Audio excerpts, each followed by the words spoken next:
Mainate ka maya I Matsumukan see tayo. you. I see you, brother.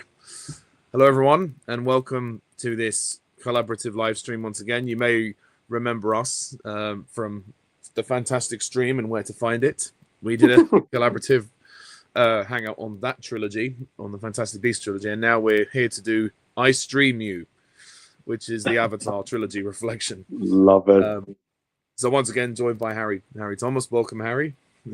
Hey guys, Harry Thomas here, and yeah, and I hope you've all gotten the opportunity to see Avatar: Fire and Ash on the biggest screen in the Christmas and New Year's holidays.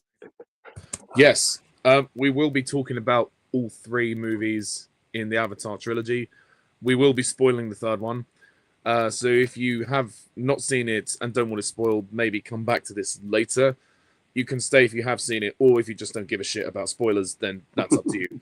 But yeah, and if you are not a fan of this franchise, then this hangout is going to very much disappoint you because we are Completely and fans. utterly. Clearly, we're fans. We're going to talk about it. So yeah, but if you are not a fan, I respect your thoughts, but we're gonna love the hell out of it. So sorry, Yeah. just to say that straight away. Oh, you've not seen it, Passionate Geek. Well, as we've said, just be aware of the spoilers, unless you don't care about spoilers. So yeah. Oh, no worries, man. Yeah, but we will be talking about the first two. So if you want to hear our thoughts on the first two, you can stay for that, and then when we get to three, you can jump off. It's up to you, but or you can rewatch this later. So, yeah, Avatar. So this is nothing to do with the Last Airbender, of course. This is James No, Cameron's Avatar. He directed all three movies. Hopefully, we'll direct the next two, assuming the next two go ahead. And these are, well, the first two are certainly two of the highest grossing movies ever made. So, are they worth all that money? Well, let's find out. So, Harry, do you want to take us back to the beginning with the first film, Avatar, from 2009?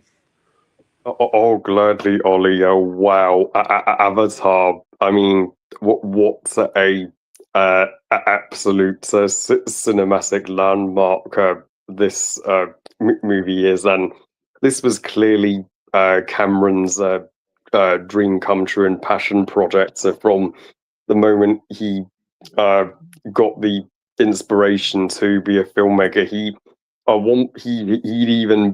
had the ideas and the concept for Pandora going all the way back to his school years, and he wanted to make Avatar immediately after finishing Titanic, but it was not possible to make Avatar at the time. Certainly not back in the 90s.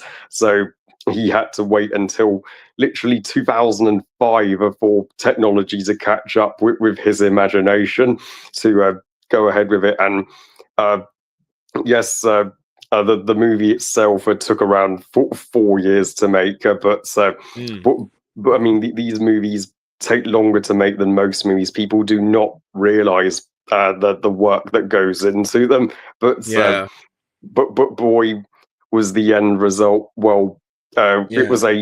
was a true sci-fi epic, unlike anything we'd ever Yeah. seen. And I can I just mean, say as well, like what you said about them taking a long time to make it, that is also because the advancements in motion capture had come through since like the Lord of the Rings, King Kong. So the technology was now there, and Cameron just took it to the next level. Virtually the whole movie was now designed that way, whereas only elements of those previous films, Peter Jackson had kind of, and Andy Serkis had pioneered, but now Cameron thought, okay, we can do this now. So it was like 2005 where, yeah, the year King Kong was made, where he got it off the ground. And it's amazing to see how far it's come even since then. But anyway, sorry, carry on. oh, that's okay. Yeah, I totally agree. Yeah, Andy Serkis completely gave him the confidence to pursue Avatar with motion capture technology, and of course Wes also did the CGI for the Avatar movies. Yeah, Oh and boy, uh, did they uh, do the CGI. Wow. oh, Did they oh, oh, spend a oh, long time on that CGI?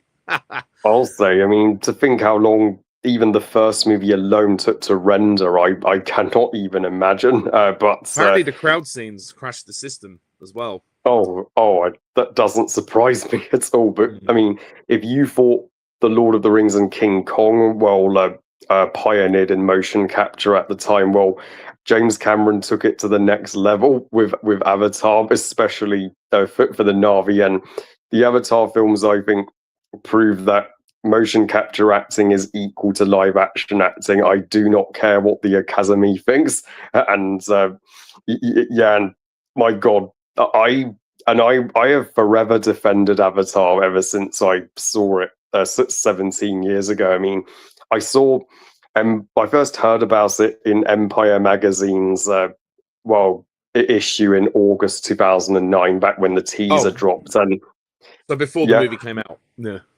exactly, and it said like the planet's first look at the movie event of the decade, and I was like, okay, director of Titanic making a movie about blue aliens. Okay, now this looks intriguing.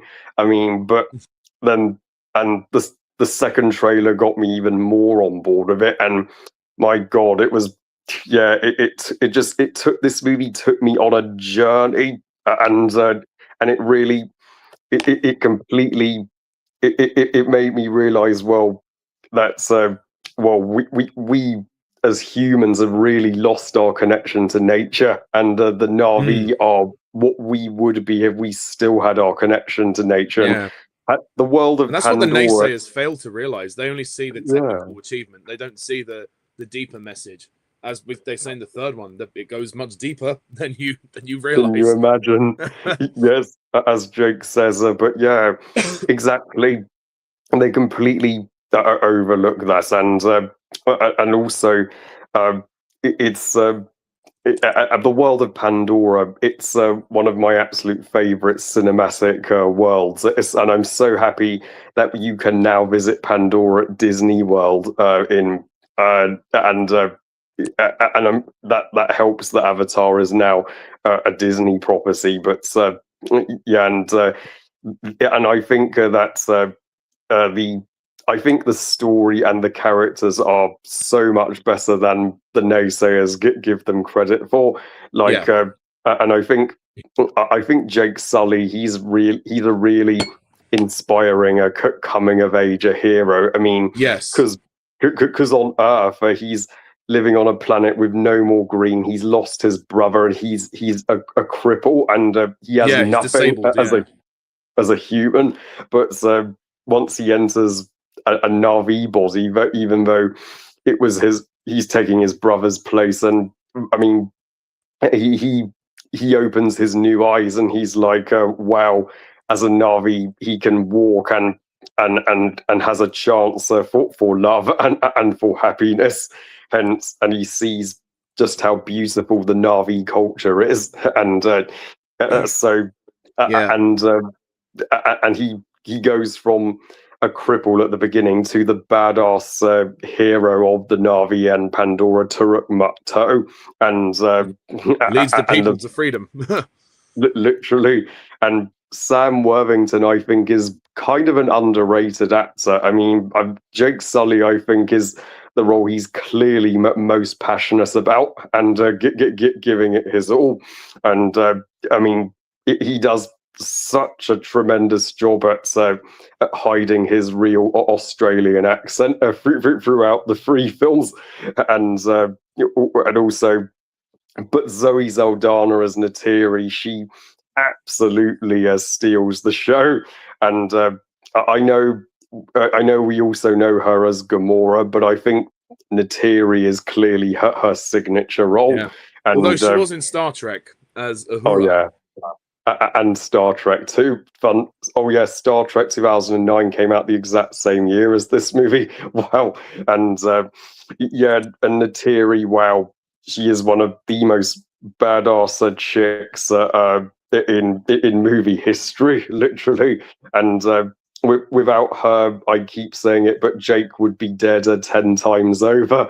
I mean, without her, Jake would have been. the dinner for the Viper Wolves, and without her, Jacob would not have learned the Na'vi ways so easily. And I really love their love story, and to see it progress, and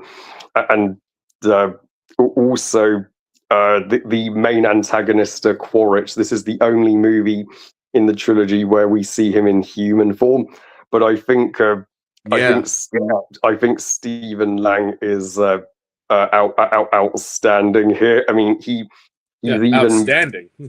Outstanding. Yeah, he gets the best lines in the film. You know, we all know the iconic, "You're not in Kansas anymore, you're on Pandora."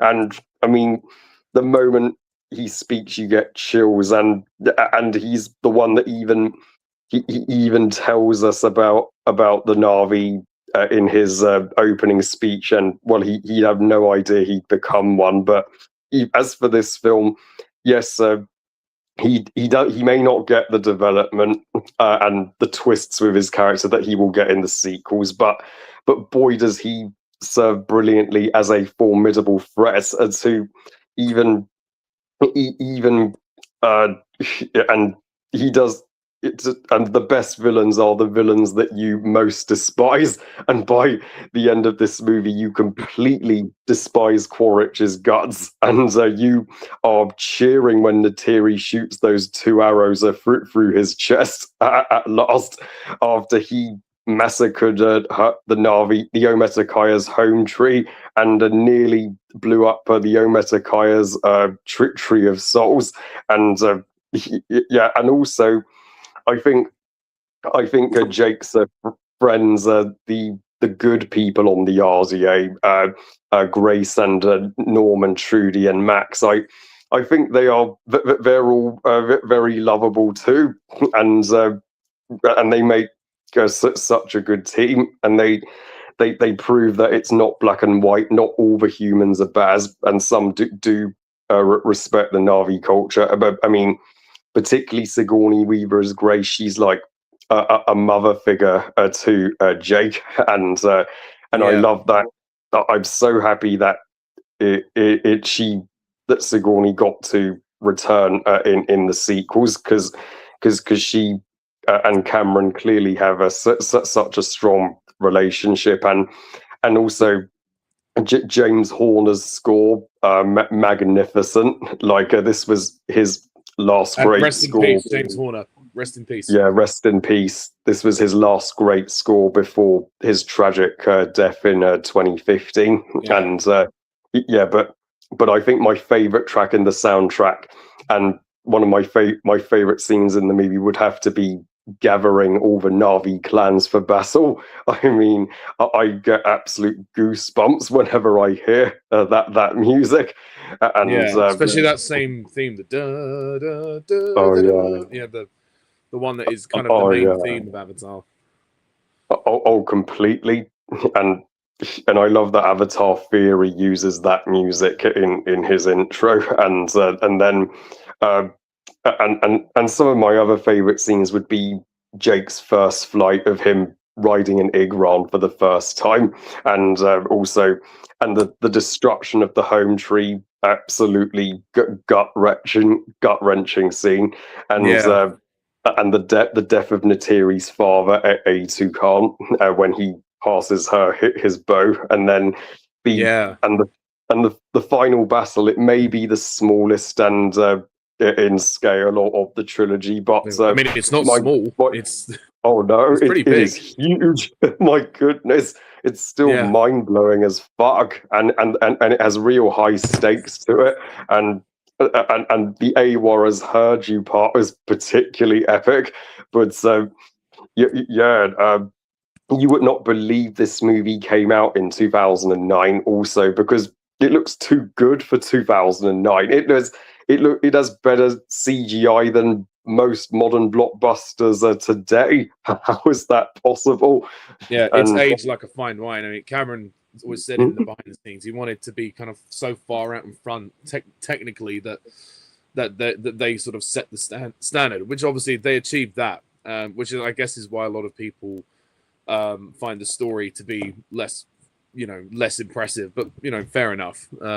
To each their own, I guess. Yeah, I I can see that, and yeah, I don't care that people call it a rip-off of Pocahontas, because I think it's a way better movie than Pocahontas. Pocahontas, I'm sorry, is the weakest Disney Renaissance film, and Yeah, I mean, it only takes elements of that, just like the yeah, romance. Like that's it. of course, yeah. And other classics have taken elements from other movies before too. And also, it's worthy to note that Leona Lewis's "ICU," absolutely beautiful song, underrated. Oh yeah, Should have my favorite was. Avatar song.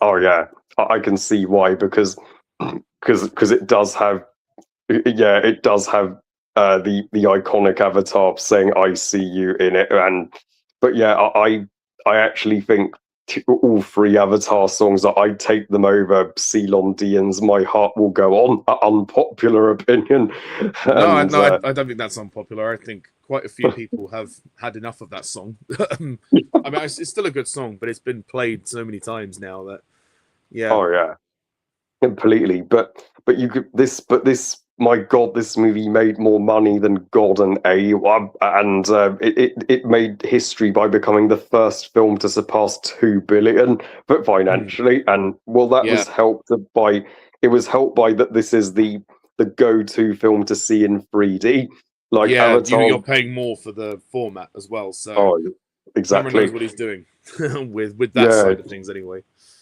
yeah, nobody does cinema like James Cameron, and the Avatar movies prove that. I mean, the Avatar films and the original How to Train Your Dragon films are the only movies that I would pay the extra bucks to see it in 3D or the big screen. And yeah, so and I think I also, yeah, I'd say this is the best movie of 2009. Also, no contest. I mean, fair play to The Hurt Locker for winning Best Picture, but I'm still happy the first Avatar got 9 Academy Award nominations and won 3.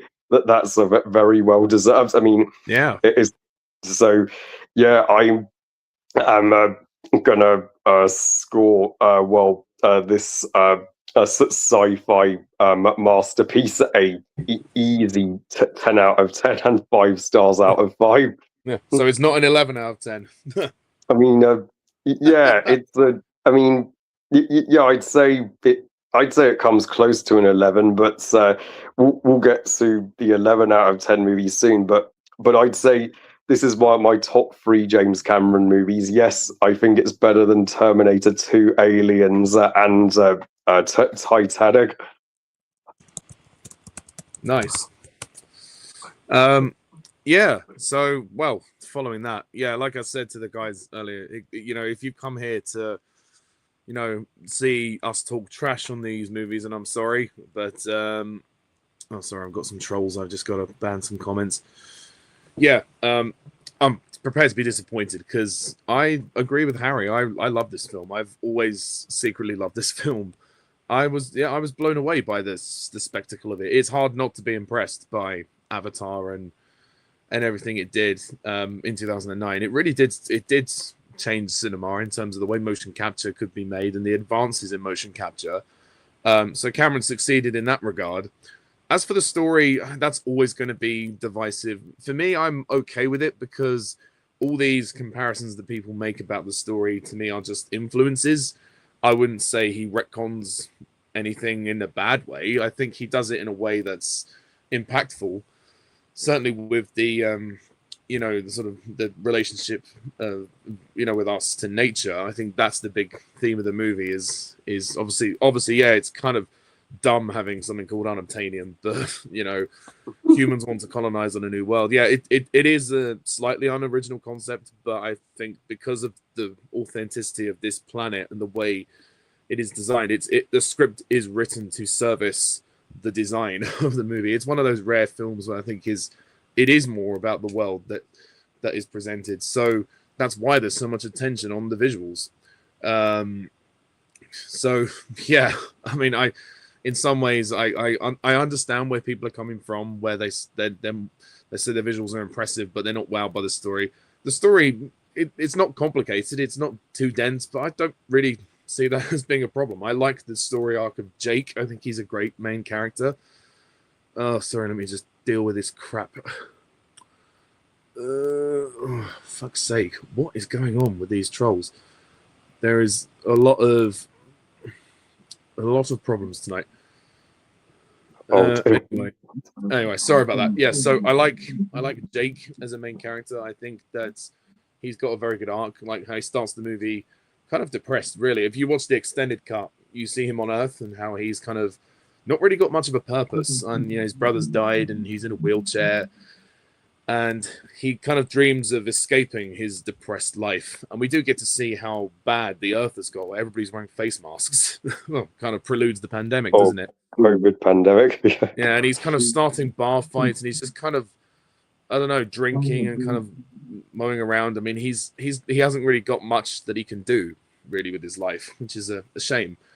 And I love that scene where he does finally step into his new body, and he goes and he runs with his new legs. It's such a great emotional scene. And yeah, I suppose it's a little predictable how he does end up becoming one of the people and then leading the people. But I think it's well done, and I think he's likable. He starts off, because he's a Marine, you think, okay, he's going to be a bit of a grunt, kind of aggressive and not really that interested. But he kind of opens up. He sort of learns to connect with the planet, and when he learns the ways, it's quite nice for us as the audience to feel like the world building is authentic. And I think that's what the movie's about. It's about the world. So if you're not into that, this ain't for you. But I love the romantic relationship he has with Neytiri. I think that's very good. And obviously that's going to be further explored in the next two. And the other cast members, like all the Na'vi cast, are actually very underrated. They don't get talked about very much. Like Sute, played by Laz Alonso, is a very good character. And his rivalry with Jake is interesting, and how in the end he does learn to respect him. And if you watch the extended edition, Jake actually kills him, which is quite a tragic scene. Oh yeah, that was shocking. Sorry, I'm getting so many stupid comments. Right. Anyway, yeah. So I mean, that scene is beautiful. I mean, I actually prefer the extended version of this film because it adds a bit more depth to some of those character relationships, and also there's a subplot involving the school that burned down, and Neytiri's sister who got caught in all that. Mm-hmm. And how Grace has kind of become a maternal figure to the kids of the Na'vi. She's been teaching them English. So really, Grace is almost kind of the physical representation of Awa. Like they have the Great Mother, which is their deity, Awa. Because this film is very spiritual.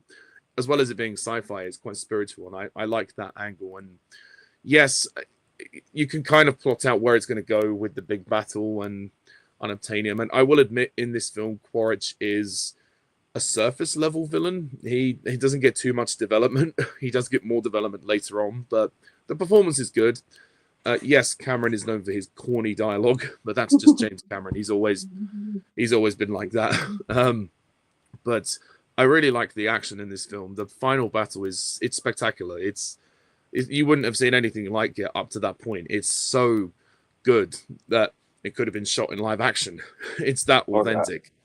And like I said, the design of the film is beautiful. The cinematography, the colors, it's fantastic. But this film, to me, it has a lot of emotional impact, and it has a lot of impact in general. It's trying to tell us something about our world.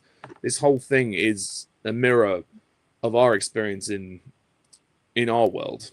So I think that's wonderful. And like you said, the home tree scene where it gets blown up is genuinely very, very sad. I mean, I think that was the one scene I might have cried behind the 3D glasses. I'm not gonna lie. I'll say. But Zoe Saldana, I think actually is the best performance of this series as Neytiri. I think she's consistently strong. Her emotional range is amazing, and I like her romance with Jake. I think it surprisingly works. In the first, like before the sequels came out, I didn't know how I felt about it, but seeing how they've grown since the first one, I've looked back at this one and thought, actually, yeah, they do really suit each other. And she's a tough warrior too. Like when they meet each other, she tries to kill him. Like it's not because she thinks he's one of the humans and he's out to kill nature. I used to be very confused as to why she was so angry with him at first, but then it makes sense because she cares so much about the world she lives on. And she goes through quite a lot in this series, but we'll touch more on that later. But yeah, when she loses her father, it's very sad. But then he gives her the bow. That's a beautiful moment. There's a lot of beautiful moments. Yes, the story it's not dense, but I don't think it needs to be. I think that the world is so dense that this is a film you can get lost in. I think it's about the experience. At the end of the day, you kind of, I mean, for me, as someone who loves it, I do forgive some of the flaws that a lot of people have said. I mean, maybe I'm generous to it, but I can't help it. I just love this world. I think it's so beautiful, and I want to be Jake Sully in this movie. I want to go to this world and become one of these people. Like, and that's what Cameron wanted the audience to do. He's like, I want the audience to feel like they want to be one of these people, and he achieved that. And all the creatures, like the Ikrans and the horses and everything, I can't fault that. Like, that's beautiful. It's so amazing. Sorry, you were going to say. Yeah, and also I love that. Well, we first meet the Na'vi, and when Jake meets them, that was genius storytelling. Yes, because initially Jake is somewhat. There's obviously like there's the kind of traditional story arc of the chosen one, and he is like the chosen one from Awa. It's like it was destiny that he was supposed to be there and lead the people. Whereas you can see in the beginning Norm being quite jealous, although they do become friends as the series goes on. But Jake doesn't really know why, but he is chosen, and then that's when he starts learning the ways and everything else. And he does come of age, and he does learn to appreciate everything around him on a deeper level. Whereas being on Earth, there's nothing to appreciate. So yeah, and yeah, humanity in this movie. Yes, I will admit the villains are rather thinly developed. Yes, that would be my one criticism. Certainly, Parker Selfridge is just this generic businessman he's just a bit of an arsehole. That's really it. And Quaritch in this movie is just a colonel. But I kind of forgive it now because Quaritch gets more development in the next two. But, you know, not everyone will agree, and that's totally fine. I think it's well paced considering most of the action comes at the end of the movie. I liked the exploration of the world, and I think sort of the way that Cameron slowly brings you into this world is phenomenal. I'd also like Norm and Trudy. They're also great characters, and they're not afraid to kill off characters in this movie. It gets brutal at times, and also, yeah, as you said, James Horner's music is absolutely phenomenal. It is so good. For me, it's the best score of the trilogy. Even though some of the themes have been reused in the next two, obviously Horner passed away before he could do the next two, so Simon Franklin has stepped in to compose. But Simon Franklin, I believe, did work on this score as well, and he worked with James Horner before. But James Horner created some amazing themes for Avatar. And to me, it's one of those films that's you can escape into it. Like, I don't have to think about it too much. I can just escape into another world. Never before has a film sort of transported you so far into another world that you believe is so real, so effectively. Again, the story, that's up for debate. You know, you will either love the story or you'll hate it. I like it enough, and I think it works fine. And even if we didn't get any sequels, I still think this would be still a remarkable achievement on its own and worthy of the Oscars. And the 3D is incredible. It does immerse you a bit more. And we saw the remastered version a few years ago before the second film came out, and it reminded me of why I fell in love with it. That was a pleasure to see the remastered with you. And also, it's worthy to mention that this is the shortest of the Avatar trilogy, the only one that doesn't clock in at 3 hours, and it's got bullet train like pacing. Yes, well, it is 3 hours if you watch the extended cut, but the theatrical edition, yes, is 2 hours 40, and so the pacing is tighter. Cameron is known for long movies, so the next two do go very long. They go longer than the extended of this, actually. But I like I said, I actually prefer the extended cut. I think the 15 minutes that were added in, most of which does add to the story, which is rare. Most extended cuts these days, aside Lord of the Rings and this, are just pointless. So yeah, I think it was great that they added a few more things back in. And even by the end of this film, you still feel like we've barely scratched the surface. There was definitely room for more stories because the world is so amazing. Who wouldn't want to go back there? Like, I mean, but that being said, even if we didn't have a sequel, I'd still be very satisfied with this film. And I know it's going to shock a lot of people, but I agree. I think a 10 out of 10 rating is deserved. It is an epic achievement. It's well directed. Some of the dialogue is very corny, I will admit, but aside that and a few things like the villains and unobtainium, those things are minute that for me do not affect the story or my enjoyment of the story. I think it's also a beautiful love story. It's a beautiful film. It's so well made, and it's unlike any. It's an unusual film because of the way it was made, but it stood the test of time. So I think they should be very proud of it.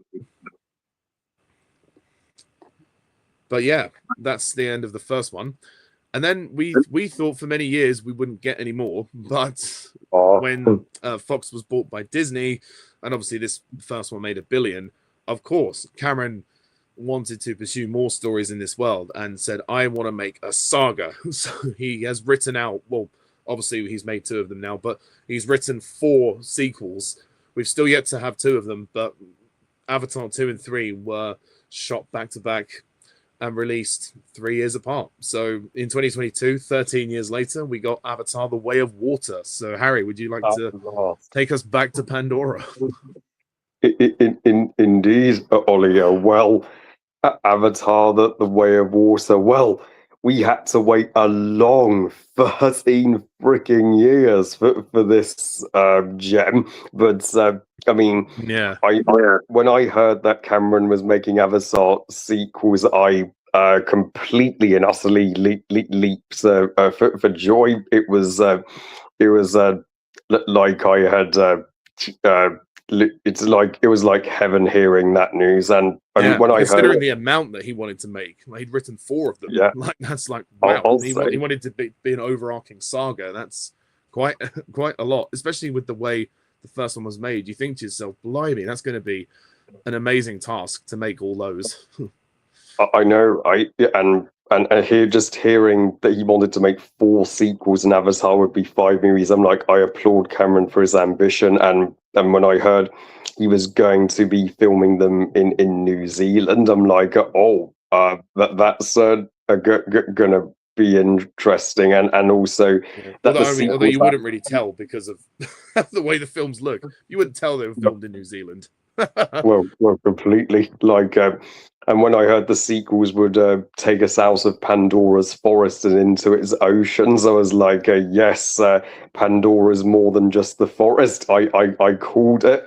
I think this is why Pandora is more unique than most sci-fi planets, because in Star Wars, each planet just has one environment. But as Cameron said, they go to the desert like 3 different planets. Literally, yeah, it does. It can get a little repetitive, but as Cameron said, Earth is not like that. On Earth has every single environment, so Pandora also has every single environment, which we have still yet to see. And which is probably why the humans want to colonize it so much, because they think, oh, it looks similar, so why don't we live there? Exactly.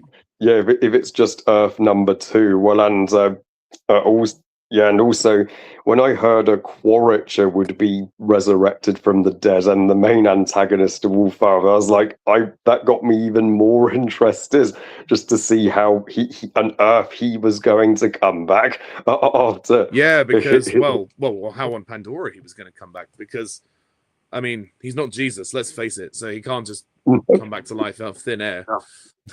Nope. But and then. But this The Way of Water was delayed multiple times. Initial release date was 2014. Can you believe? I mean, well, yeah. But had we got it back then, it probably wouldn't have it wouldn't have been as great had it. Yeah.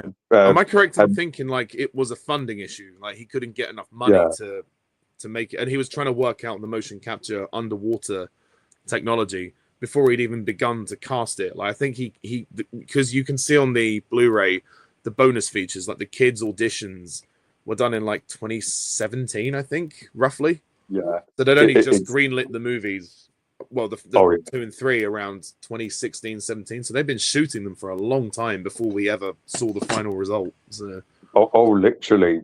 Yeah, the 2 and 3 were filmed in 2017, 2018, 2019, and 2020. That's how long they took to make. But also it was not only a funding issue, but Joe Cameron was still figuring out the scripts and planning out the 5-film saga, and the scripts took him a total of 4 years to write. He didn't even start writing the scripts until 2015.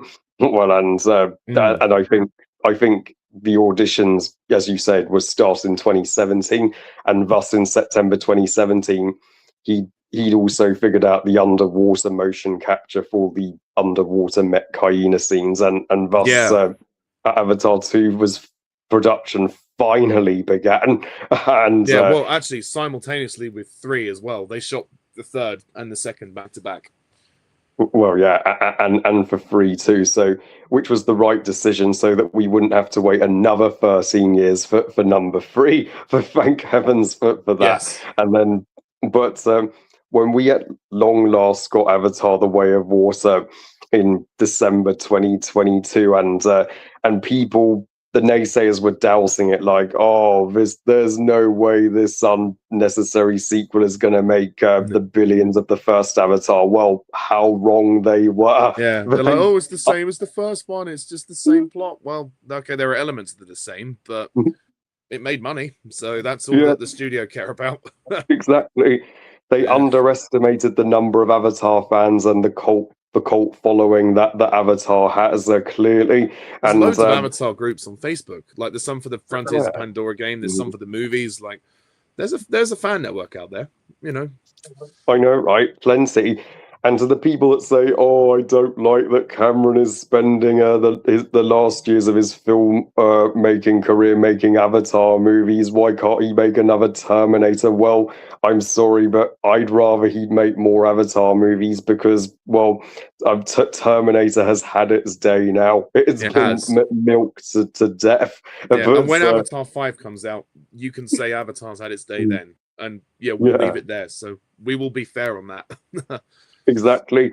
Whereas with Avatar, there is still more you could do, and I have to say, I adore the heck out of The Way of Water. That this is a absolutely phenomenal cinematic epic. It's this one of movie the rare. Is our fortress. Literally, it's one of the rare movies that we just applauded, but by the end, and it's even better than the original. Oh yeah, well yeah, Alex, I would have to agree. Well, and and it was like the third movie that you, me, and Steve saw together. So it was one of our first 3 amigos. So it's particularly special, and I'm glad we got to see the re-release of it. So in October last year, and in 3D, which was special. Oh yeah, indeed. So that was a special 30th birthday present. Always, yeah. And like I mean, if you thought the 3D and visuals were spectacular in the first Avatar, you ain't seen nothing yet, because The Way of Water's visuals literally outdo any we've ever seen in any modern blockbuster. It's not even close.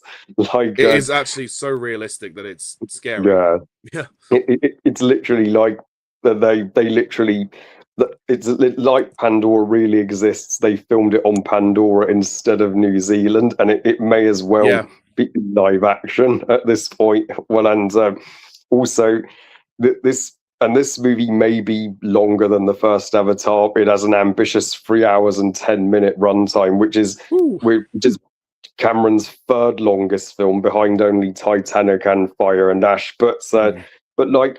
But it does not feel that long. No, it's been designed as an epic, and it certainly feels epic. I'll say it helps that it's even more, slightly more action packed than the first Avatar. Like now that's even though, yes, the part where they are learning, the Sully family are learning the ways of the Metcaina Reef, it may take its time, but that was necessary. We needed to get to know the Metcaina Reef and it's all world Soraya and building. Bullout. Yeah, expanding it's the world. beautiful world building, and I freaking adored spending time in the Metcaina Reef, and I particularly love the character of Soraya. I think she's the best character in this movie. She's a lovely character, and I don't She's so think kind. the other. Yeah, she's so genuine. Easily the most genuine of the Metcaina, whereas the other Metcaina kind of the bullies. They're bullies. But no, she's like a second mother, particularly to the kids, and her romance with Loak is really heartfelt. They're slowly building there. I mean, we're in the third one.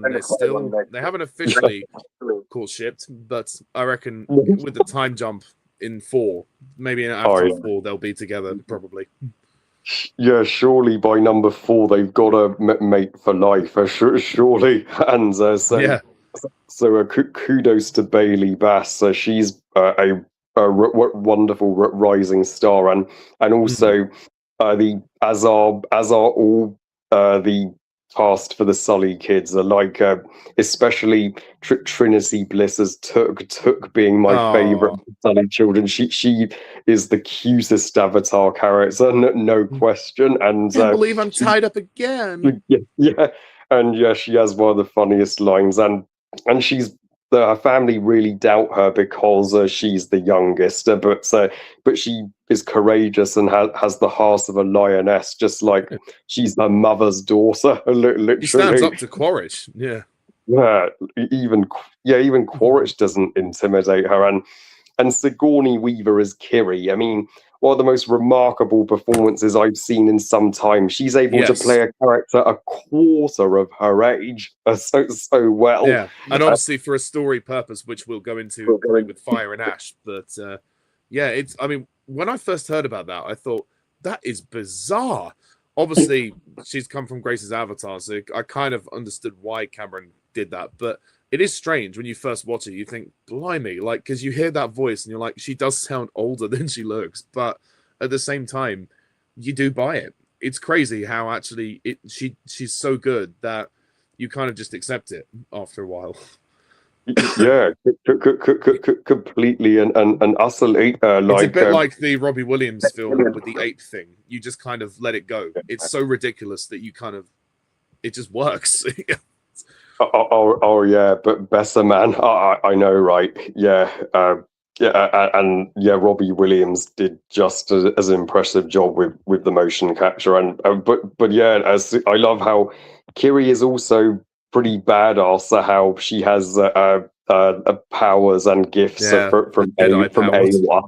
Yeah, literally. So of course we'll find out her origins in the third film, but I love her here, and Loak is also. I really, my heart went out to Loak in this movie because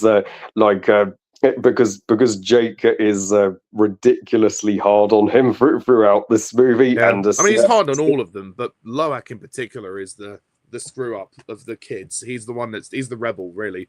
Like Neteyam's the older one who's responsible, and the girls are just kind of the girls. Like, but Jake, he is particularly hard on Loak.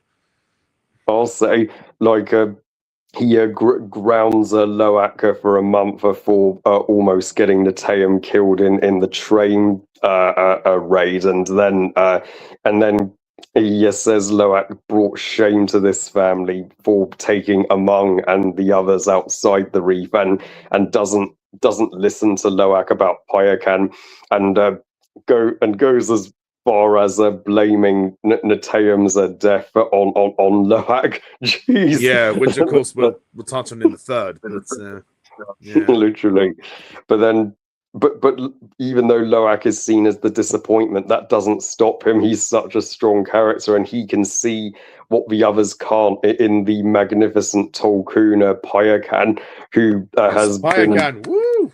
one of the fan favorite characters of this movie. He's been unfairly been unfairly outcast by the other Tolkien just for breaking the Tolkien way, but he's absolutely right. Yeah, but he's absolutely right to fight back against the Sky People, because the Tolkien have got to defend themselves somehow. And in fact, I think not only do I love the Pandorian ocean life, the Elus and the Skinwings, but the Tolkien, they were at the time my favorite species on Pandora, and I do love Until that. Recently.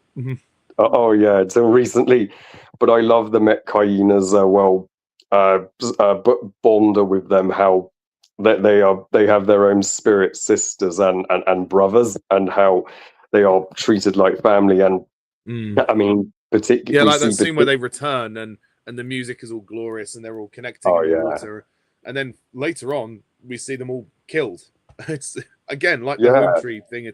It holds the same kind of impact. Like, we got to protect the oceans, just like the environment. So I can see why some people said this is repetitive, but I think repetitive for good cause. Yeah, exactly. Yeah, it really, it's painful watching the Tolkien being slaughtered by the scumbag known as Scoresby. But don't worry, folks. Payakan gets to avenge his kind by taking off Scoresby's arm at the end of this movie. Oh, Gav. Oh yeah, and then and also as for Neytiri and Jake in this film, I don't care what people say. Neytiri is not sidelined in this movie, and she has one of the most powerful and shocking moments in the film, particularly when she cries for Netaim like she's a completely broken woman, and then when she just massacres all the RDA on the sinking sea dragon, like she's finally done with the Sky People, and she's done with them taking everything from her, which you cannot blame her at this point. Very dark scene, actually. It's when we start to see things go darker for this series, and obviously in film 3 we'll see the fallout of all this. But you're right, it's very sad, isn't it?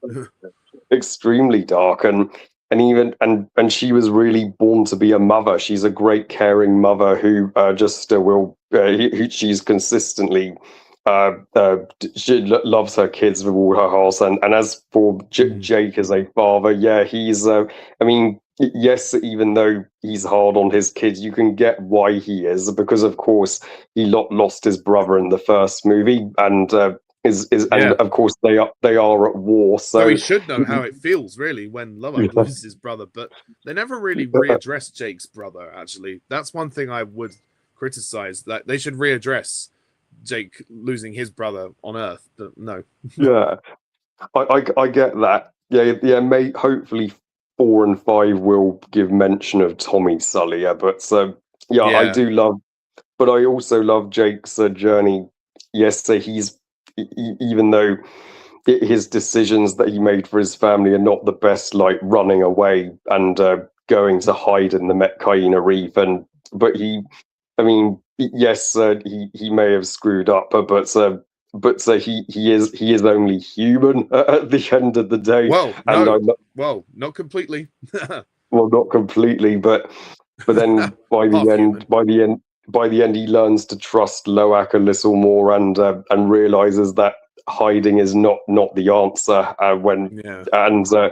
Because also it cost them a son. Yeah, literally, and then and of course, because he just doesn't die so easily, Stephen Lang is back, baby, as Colonel Miles Quaritch, but not as a human. Yes, and he's bigger, he's bluer, and he is pissed off throughout this movie. I mean, Quaritch makes a spectacular return, and I think he's better as a recon than he was as a human, as a character, certainly because of how much depth Cameron was able to give him, like by giving him a son, a Spider, who really has conflicting loyalties. Of course, he is distant from Quaritch, but does get to spend most of the film with him. But hopes that his father can change her. But even though, yes, he does, and but I do. Even though Spider made the decision to save a Quaritch from the sinking sea dragon at the end, I do like that Spider does go to live with the Sullys ultimately, and sees them. But it as just his proves that true like family. there is a connection between Quaritch and Spider, because when they spend time together, you do get the feeling like, oh, okay, he's seeing that maybe Quaritch does, oddly enough, ironically, has some humanity in his alien body, which is weird. Yeah. But yeah, because we always thought Quaritch didn't have a heart in the first one. So I like that we're now getting more of that side of him. It's like the planet is working on him. And I think this is extended further in the third movie, but you're right. Yeah, because had he not been saved by Spider, there would be no story. There would be no further exactly. story. Yeah, there would. Yeah, exactly. The story would have ended with two had Spider not have saved him at the end. But yeah, and you do see the gradual turn of his character as he's becoming more Na'vi. But also, I do think this film does a good job of showing, well, it shows some of the characters from the first film, but it doesn't give us, even though they're not in it much, like we see Moat briefly and Norm and Max briefly, and also Parker Selfridge on a little cameo. But I do, like, for the most part, we get a lot of new, like General Ardmore at Bridgehead, which Bridgehead, it completely dwarfs Hell's Gate. It's like they took what was left of Hell's Gate and kind of just expanded it, didn't they? They just kind of built over it. Yeah, into like this huge, intimidating city. And you know what it's like? It's like the Starkiller base. It's like in Star Wars when they built Starkiller, and it's basically like a planet, but it's also a space station. It's a bit weird, but yeah. Yeah, it kind of like the Starkiller base of Avatar. I know what you mean, and also Simon Franklin's score, fucking superb. I think it's honestly underrated score, and I think that the Spirit Tree would be my favorite track in this film, because that track just had me bawling my eyes out by the end, especially in the moment when Jake's like, I'm just happy to see you. I mean, anybody who's lost a loved one can strongly relate to that. And then also, Nothing's Lost, the end credit song by The Weeknd, is also a masterpiece. And I mean, and I also think, even though people say the final battle of Way of Water is smaller in comparison to the first film, but I flat out disagree with that. I think it's certainly longer. It goes on for longer. I'll say that much. It's longer. It's more personal, and I love that. It is. It's extremely tragic that we lose Neteyam so young, and but I love that the kids, Kiri and Loak, saved the parents, proving that it shows that sometimes parents should learn to trust their kids a little more. And I was like you in floods of tears by Neteyam's funeral. This film is really the Empire Strikes Back of Avatar, in that our heroes really suffer a great loss, and so the ending is so bleak and hopeless. And then Yeah, and Although it's not I it's not as sad as the next film, in my opinion, but it's still oh the no, ending is very sad. oh no, that this was only the appetizer, Yeah, but yeah, but if this is only the warm up film of the four sequels, it's a pretty damn epic one. Yeah, James yeah. Cameron did not disappoint with this follow up one bit. So yeah, I am, and this would now be my second favorite James Cameron movie as a whole, Mhm. and I think it should have won Best Picture over Everything Everywhere All at Once. Was I it still, nominated? yeah, it was. Oh, it was. Uh, That's see clearly the Academy see yeah, something beautiful in it that others don't. So yeah. well, yeah, exactly. Well, the underwater motion capture alone has got it the nomination. I would have thought so. If it didn't I'm win gonna. Best Visual Effects, then there's definitely something wrong. But Oh thankfully, it yeah, did. it was a no brainer. It was gonna win that. So yeah, I'm gonna close off by giving Avatar the Way of Water a well deserved easiest 10 out of 10, 5 stars out of 5. Nice. Right. Well, you'll be glad to know that I completely agree. Yeah, again, like I've said before, we love this franchise, and if you don't, that's fine. But sorry, this is going to be. Actually, no, I'm not sorry because it's our opinions. So, in our opinion, we love this franchise. So, just putting it out there. Before I go on with my thoughts, Steve asked which scene out of the three avatars do you two relate to. I responded in the chat, but do you have a scene that's you relate to out of all three of the films on a personal Oh, level? yeah. Um, oh, yeah. Probably, yeah, probably, yeah, the moment where, spoiler alert, Loaka gives Natiri her boa back in the third film. That, Yes, that's a very good one. yeah. Yeah. So yeah, Avatar: The Way of Water. Well, it was a long wait, 13 years, too damn long. But you know what? There was one point when I did consider giving up hope that we would ever get a sequel to the first Avatar, and then I kind of my interest was kind of going. I thought, oh, okay. I was because I used to watch the first film quite a lot. I became a bit obsessed with it. When I got the extended edition, I was watching it. You know, there were I don't know a few weeks where I watched it every weekend. It was that I was that obsessed with it. Um, Yeah, but yeah, and it doesn't help that the COVID pandemic delayed Way of Water slightly. Also, yeah, fuck you, COVID. But near enough. When as soon as Disney bought Fox, I thought, okay, there's a potential there, and I know that Cameron was working on the sequels, or he was working on a sequel, and then it became four sequels. Then it was announced that James Cameron wants to make four more Avatar films. I thought, okay, four. Do we need four? But you know, I'll give him a chance. I thought that he was just going to do two, but no, he wants to do four. So I'm sure we'll get 4 and 5 soon. But as for the second one, when you first see it, it's hard to judge it objectively because it is obviously a piece of a saga. So it kind of the story begins sometime after the first one. So you have to watch the first one before you watch the second. And then the end of the second, the main story is kind of still in progression because it ends on an open note. But I was honestly blown away once again. I mean, it's no secret to say that the visuals are a masterpiece for this film. It's such an experience watching it. Like the first one, it recaptured the wonder of that world, and the expansion of going to the ocean was incredible, and I loved it all. Again, similar story beats, learning the ways of the new clan, and protecting the oceans. I get it. I get why people say this is repetitive. I get it, but I can't help but love it.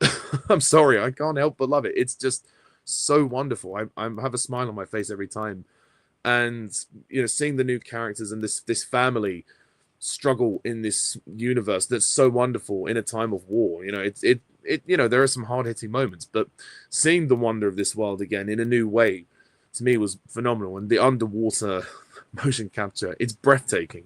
There are some shots in this film that make my jaw drop. They go, wow, how on earth did they do this? Like, it looks so, not only is it great CGI, yeah. but it looks live action. It looks like it's live action. It's that impressive.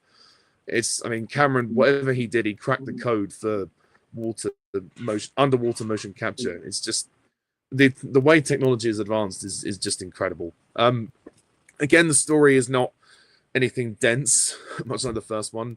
Again, similar beats, but this time we have more of a thematic angle with the family, so that immediately gives it more of an emotional connection. Like the Sullys, it's set like, what, I don't know, 15 years after the first one, sometime anyway, because they've got like 4 kids, I think. Jake and Neytiri are still together. They've got Neteyam, Loak, Kiri, who's adopted, and Tuktiri, or Tuk, and then they kind of semi-adopted Spider, but Neytiri's not really connected to Spider yet.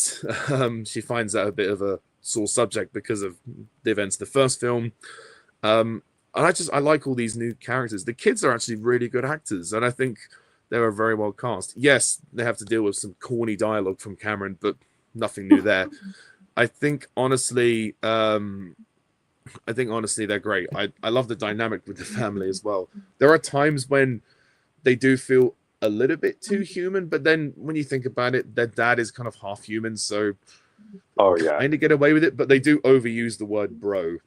I will say that, like when they say, "Oh, hello, bro," you scound. Oh, hey, cuz, all that stuff. That to me, that's a bit corny. I think that doesn't really work. But aside that, I like the characters, and I also like Spider. I think Spider's a good character, but I think Spider becomes more interesting in the next one. Because he becomes kind of central to the third one. But they've set him up here as Quaritch's son, and obviously Quaritch comes back in an interesting way. I was curious as to how Quaritch was going to come back, obviously as a Na'vi, no question. But it's revealed that he was like, his body and his mind was like extracted onto a device, and it was implanted in this clone or this recom or whatever. So it's not really Quaritch, but it's a new version of Quaritch. But he's still got the same memories and thoughts. So I think it's quite interesting because when we see him in the forest, he goes back to the site where his old body is resting, and he crushes his own skull. It's like, wow, he's finally saying goodbye to all of his humanity. I love the symbolism of that. I think that's a really good moment there. And I really enjoyed Stephen Lang in this movie. He was actually a lot better than he was in the first one. Partly they gave him more emotional depth, like not only giving him a son, but also the planet kind of working on him. Like he's speaking Na'vi now. He's kind of embellishing the ways a bit more, just without knowing really. And I like that. Even though, yeah, he is still attacking other clans, but it's like, he's kind of more aware of what it's all about now, although slowly. Because in the third one, they're still trying to make him see what this is all about. But he's becoming a little bit more aware of Pandora.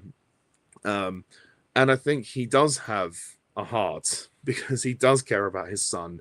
He just struggles to show it. And we kind of find out that, his son was supposed to have been sent away. Spider was supposed to have been sent away, but was a baby. So he couldn't put the baby in a cryo capsule, send him back to Earth. There's still elements of Spider's conception that we don't know about yet, which hopefully in 4 and 5 will be explained. But I think the acting is very good. I like Jack Champion as Spider. I like the kids. Loak is one of my favorites, to be fair, because he goes on quite a journey. His bond with Payakan is one of the best of the series. Like his friendship with that character is just amazing. It is a bit free willy, but that's fine. And I like the fact that Payakan is similar because he's an outcast. He had no choice but to kill to save his own life, and yet he's being punished for it.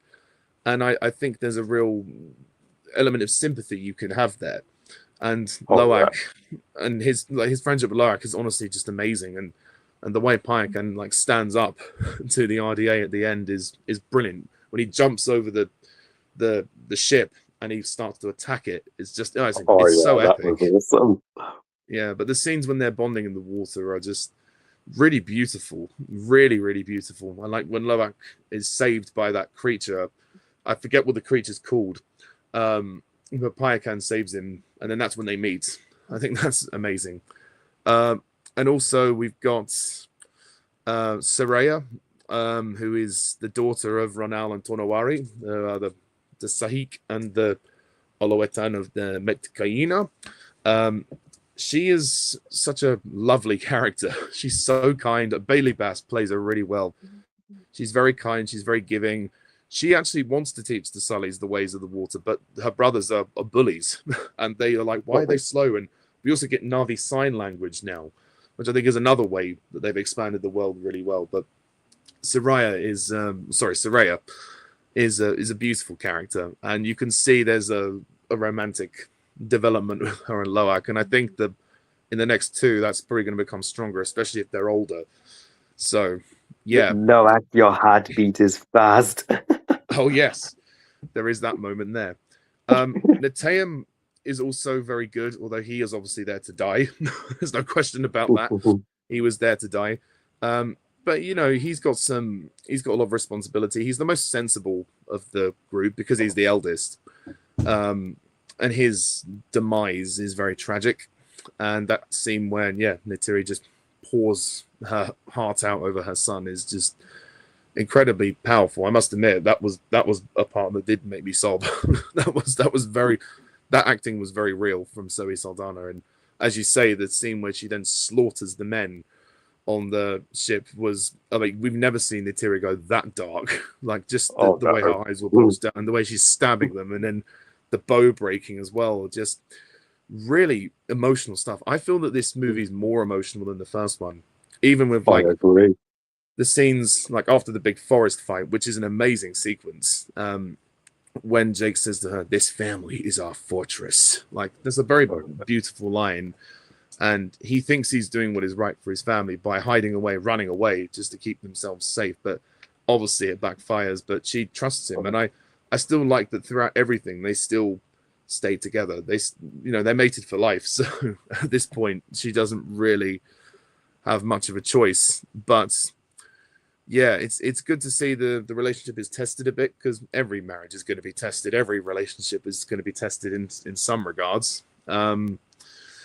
And I like that Jake is he's kind of treating his kids like soldiers. And that becomes a bit of a theme throughout the next one as well. Like, because of Jake's background as a Marine, he taught his kids how to fight. And obviously, because they still have to defend themselves from the RDA, who have now returned, I can see why he did that. But he does get a bit overprotective. But that's the theme of the film.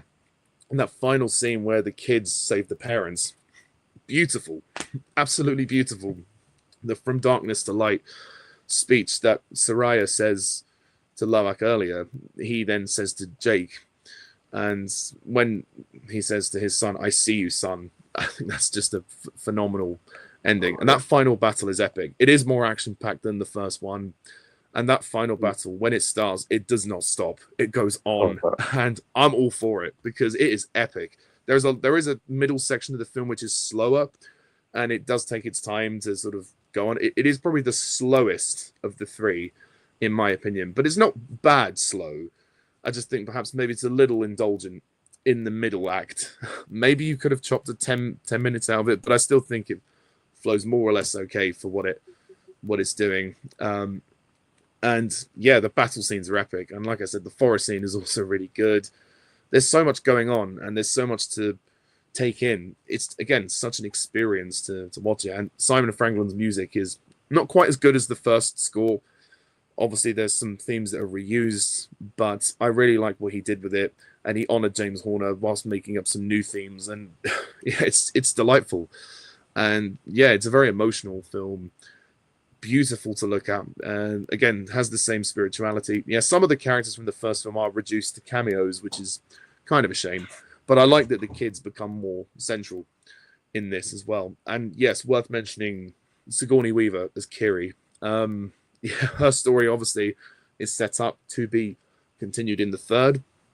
But yeah, the performance is, again, very odd when you first watch it.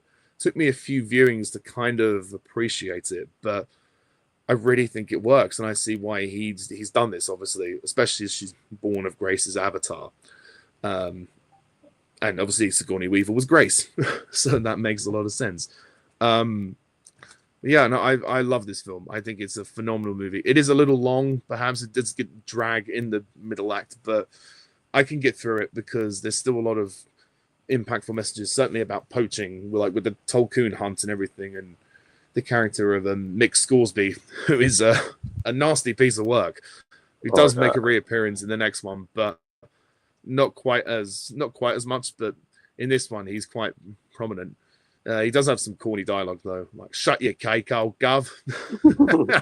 But yeah, no, the actor's good, and Ian Garvin also is introduced in this one. He gets a bigger role in the next film, but he's another person who's kind of, I guess he's kind of the Grace Augustine replacement, because he's sort of against the whole operation, but he's kind of involved with it at the same time. But he finally stands up to them in the next film. And yeah, the song at the end credits, not as good as the Leona Lewis song, which I forgot to talk about. The Leona Lewis song is lovely. The ICU song, I think that's beautiful. This one by The Weeknd is good.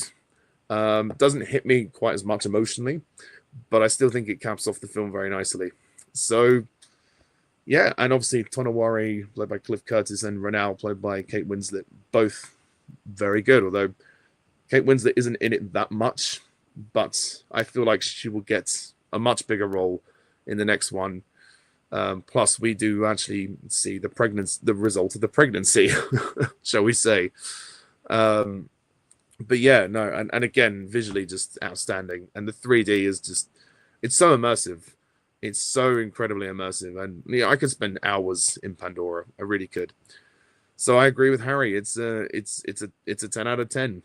It's well deserved. It's such an epic and leaves you wanting a lot more. And it kind of ends on an open note, which is good. So now let's move on to the third and currently final film, but fingers crossed for 4 and 5. So Harry, would you like to divulge your opinion on Fire and Ash? With pleasure, Ollie. Wow. I mean, Fire and Ash is absolute. This movie is fire. It is beyond a masterpiece. Literally, like completely and utterly outstanding. And in my humble opinion, yeah, this is one of the best movies I have ever seen in my entire life, and it could be my favorite from Cameron. I really think it's that impressive, and this is probably also my favorite of the Avatar trilogy. This is a peak Avatar. Everything in this movie is peak as fuck, and this is also thankfully the shortest gap between a James Cameron movie in so long. The shortest gap since True Lies and Titanic, because again, it was shot with The Way of Water, which helps. Thankfully, yeah, we only had to wait 3 years for this movie, but even 3 years to wait was a pain, because I just could it was meant to be 2 years, wasn't it? There was, then they needed a year longer for post-production. Mm-hmm. Oh yeah, which I can see why they need an extra year, because had it come in 2024, it probably would have felt more rushed. Whereas, so it was the right decision in the long run. But yeah, I couldn't disagree more with the critics that are calling this the worst Avatar movie and the worst James Cameron film. And like they are clearly missing the point. And did they even see Piranha 2 this morning? That is still Cameron's weakest movie to this day. But yeah, I think that for Fire and Ash is. Oh, by the way, sorry, disclaimer for anyone who's just joined: spoilers for Fire and Ash. Spoilers. Yeah, you have been warned. Major spoilers for Fire and Ash, but I'm overjoyed that this movie is still it's still dominating the global box office, and I mean, and has now, it's now the 4th James Cameron film to cross over $1 billion. So Avatar 4 and 5 are here we come, baby. Yeah, I think it's very likely. Oh yeah, very likely. So to all those who doubted it, rue this day. And yeah, literally. And I think this film proves that James Cameron is the GOAT. It's the most ambitious and emotional of the three, and the darkest, and the heaviest, and the most action packed. Like, heck, this is the longest Avatar movie at 3 hours 15 minutes, and yet it's the best paced, because so much happens in this movie. It is a great deal to take in after you've watched this, and I do think the film, it deals with grief in such a sensitive and beautiful way. Like, a lot of modern blockbusters, just they have the characters move on after a major character died in the previous movie, but Fire and Ash is not like that. Like, the Sully family, we can see how broken they are by the loss of Netaim, especially Neteri. This is why, like, because people are saying, I'm sorry to interrupt, people are saying that Fire and Ash, it's just part 2 of The Way of Water. Well, it's designed to be like that. It's like Pirates of the Caribbean 2 and 3 are a 2-part story, really, when you think about it. Exactly, and they were filmed at the exact same time too. Yeah, because 2 ended openly. Like, why would you not follow that straight away with the characters grieving? Like, it makes sense to do that. Yeah, exactly. And plus Fire and Ash and Way of Water were initially only going to be one movie, but it was a 6-hour script. There was no way it could have been one movie. So having it as 2 movies was the right decision, and it gave us another Avatar movie. So that's always a bonus. And plus, I think this is Zoe Saldana's best performance of the 3 as I agree, Neytiri. actually, yes. Yeah, like, to see her completely emotionally broken and yet question everything, and yet still hold on to her faith in Awa. Unlike Jake, who's beginning to doubt his faith in Awa very shockingly. But and we see Jake is dealing with grief by collecting guns from the sunken sea dragon to fight the RDA, much to the Met Hyena's disapproval of this. But and then I also think that Spider is better in this film than he was in Way of Water, because he's in it more. He's kind of the center of it, to be honest. Yeah, he's literally the center of it, because he becomes the first ever human to breathe Pandorian air without a mask, thanks to Kiri and Awa. And of course, the RDA are like, well, how are we going to colonize this world if we can't breathe the freaking air? So, of course, they are going to want to capture him and duplicate that. And also, Neytiri at last, even though she has despised Spider for most of these 2 films, by the end of it, she finally grows to have respect for him, and even accepts him as her adopted son, which I think was done very beautifully. And this. When she says, "I see you," she goes from cutting his throat, nearly cutting his throat in the second film, to going, "I see you" in the third. It's quite a U-turn, isn't it? Complete U-turn. Well, yeah, but not as shocking as what Jake almost does to him in this movie, when Jake literally makes the decision when Jake almost goes as far as killing Spider, because he's convinced it's the only way. Still think it's the same movie as 1 and 2. Yeah, it's not like, but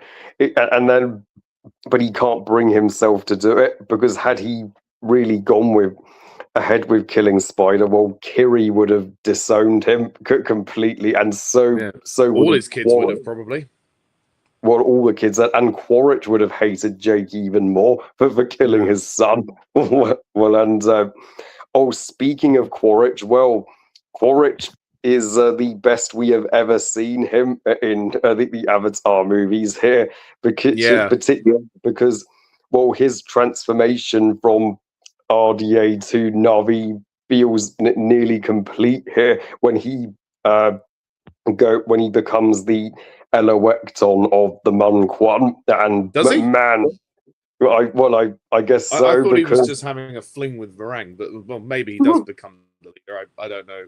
Well, they certainly. I know they drink with him, but yeah. Is it ever stated that he becomes the leader?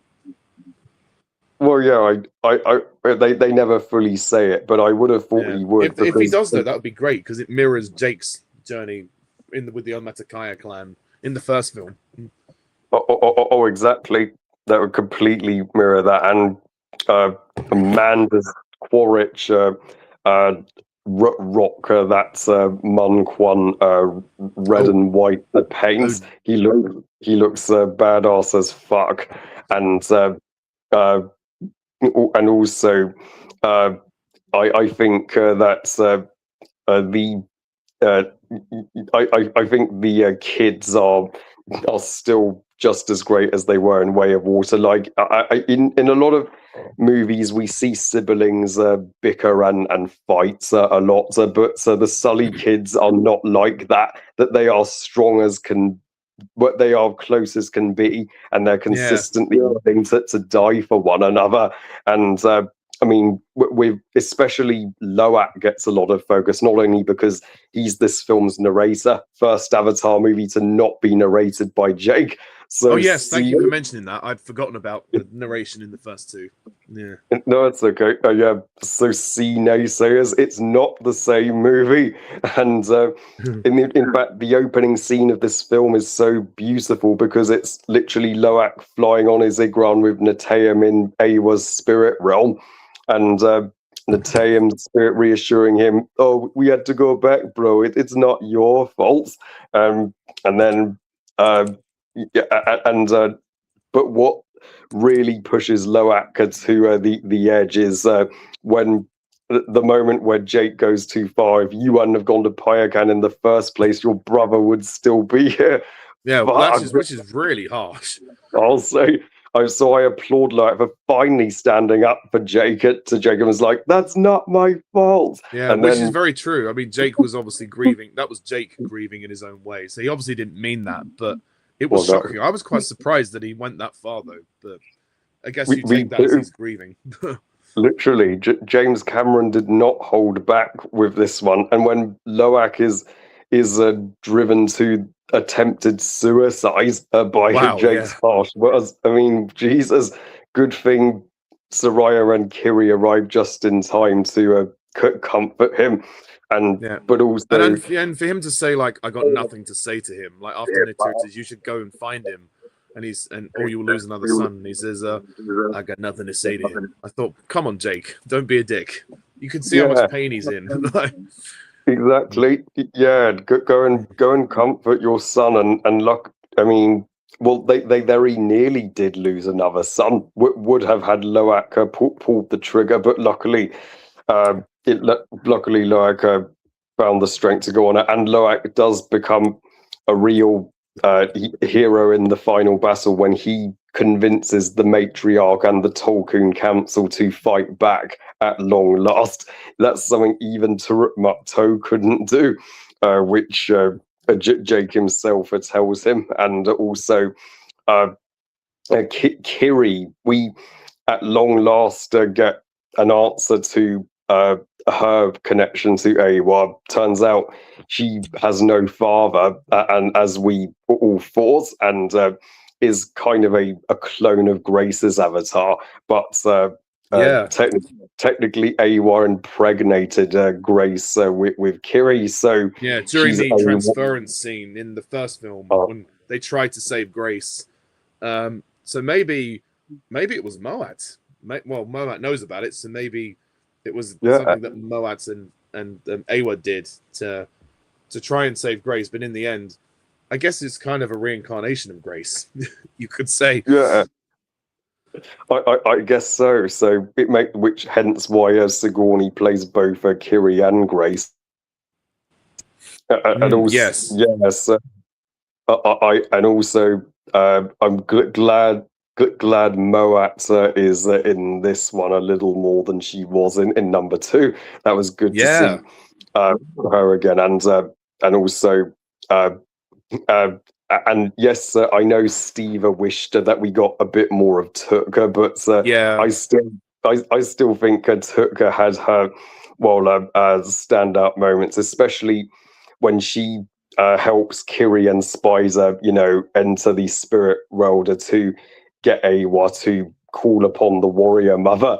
And when she's like, Sally's never quits. Hey, wow. Yeah. And as well as that, when she hisses at Jake after they have their meeting about Spider going to live with Norm, she goes, just like her mother. I love that.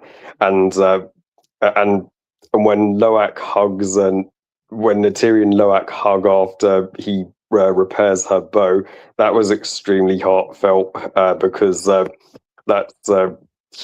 made me think of moments that I shares with my mum, and that there's just, this movie is packed so full of emotion. Well, and we not only get, also thinking about it, the rumored title for this film before Fire and Ash was The Seed Bearer. So now we know who is the seed bearer. It was Kiri, when Moat says a seed was planted. Yeah. Yes. But then in some ways, I'm glad they didn't go with that, because Kiri wasn't actually the main focus of the movie. Well, not completely anyway. Yeah, I guess so. So I see why they changed it to Fire and Ash, and also we not only get one but 2 new Na'vi clans in this movie. So the world building of Pandora continues to shine, and the saying an Avatar movie has out of this world visuals at this point, it's like saying a fire is hot. Like, of course it's to be expected. Literally. But I think the Wind Traders, they are they are an extraordinary Na'vi clan, like, because they led by Remus Lupin himself, led by David Foulis, baby. And they're only in the first act of the film, but man, do they leave a huge impact. I mean, they're Medusoids, jellyfish ships, and pulled by stingrays. I mean, one of the coolest freaking things you have ever seen on Pandora. And I thought Igrons were an awesome form of transport, but man, I'd happily float in one of those jellyfish ships to travel across the world. And then, and of course, the real standout clan of this film is the Mun Quan. Probably my new favorite Na'vi clan on Pandora. They live by this epic volcano that once decimated and burnt their forest to ash. Hence why they turned their back on Awa, which is very different for an Avatar movie, and it flips the perspective. So it's showing some Na'vi clans are dangerous, and not all are exactly not all of them the same. follow Awa. Yeah, quite. And the conflict scary. is, they're freaky, aren't they? Yeah, they're horrifying. Like, the conflict is no longer Na'vi versus humans anymore. It's now Na'vi fighting Na'vi at the same time. Yeah, and then evil Na'vi helping humans as well. So. Well, quite. And my God, Una Chaplin as Varanga, she is out freaking standing. Best performance of this movie. And I mean, and she really does become Mrs. Quaritch when she realizes that Quaritch can give her everything her heart desires, like RDA weapons, like flamethrowers, to help her spread her fire and her power across Pandora, and to help her take on Awa. And when in her tent, when she drugs Quaritch, I mean, that is a very unusual scene. That is some strong shit. Yeah, it was a bit weird seeing Quaritch get all high, but yeah. I'll say, seeing Quaritch get high, that was like something out of Grand Theft Auto or something. But I think I love how now that Varang, she is to Nateri what Quaritch is to Jake, and I hope that in 4 and 5, yes, throughout this film, Nateri and Varang are at each other's throats and butting heads, especially as Varang shoots Nateri in the shoulder with an arrow in the and then her first Ikra knocks battle. her over as well. Their fight in the sky is pretty fun, pretty epic. Oh yeah, that was brutal and primal. But then I hope that Nateri is able to reach out to Varang and say, don't lose your faith in Awab.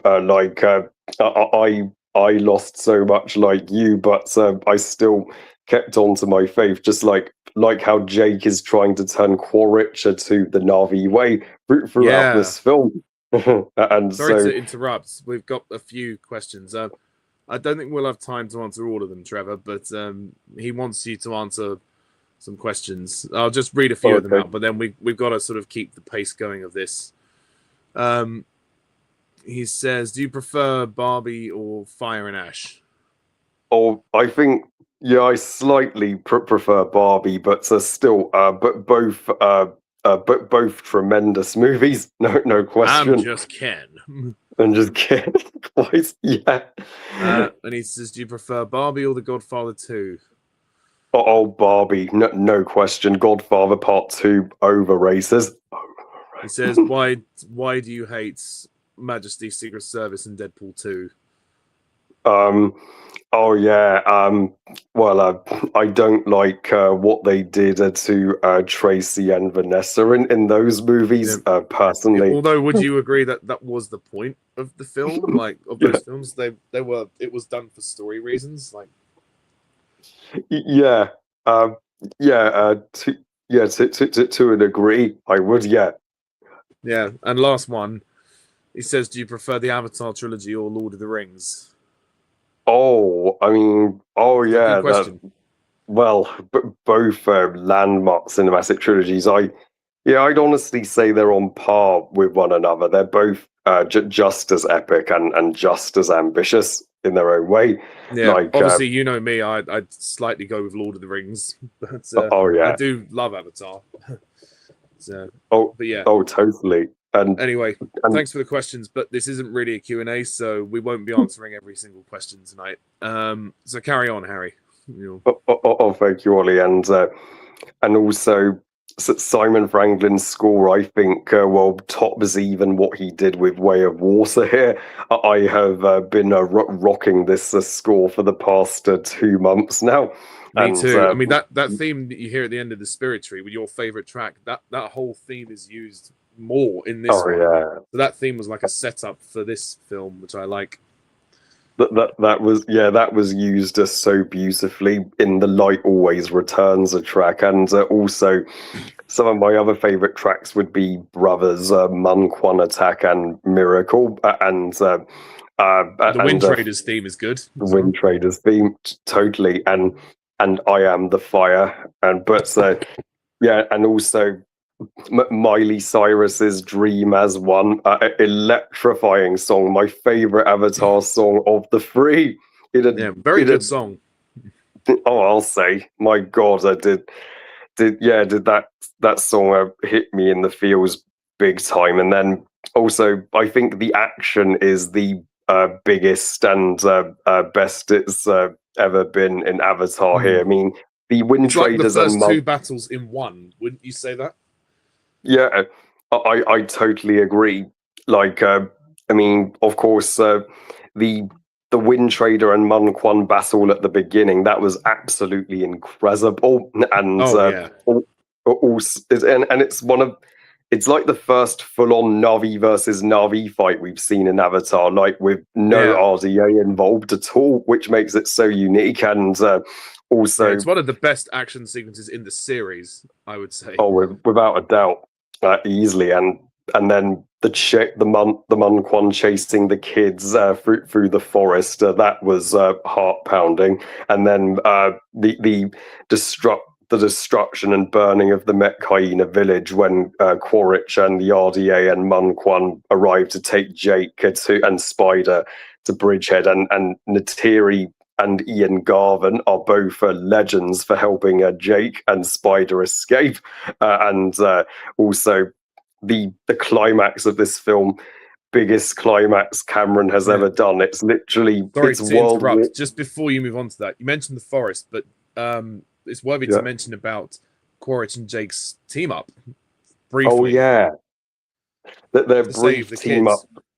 Yeah, that was so interesting and unexpected. You're like, seriously, they're actually working together, but it makes sense because both of their kids are in peril. So in that situation, they kind of temporarily put aside their fuse to rescue their children, and then that hints at the possibility of them being on good terms again. But yeah, the climax of this film, it's literally World War A, and it's my God, it's and it's not afraid to kill off characters, and to see I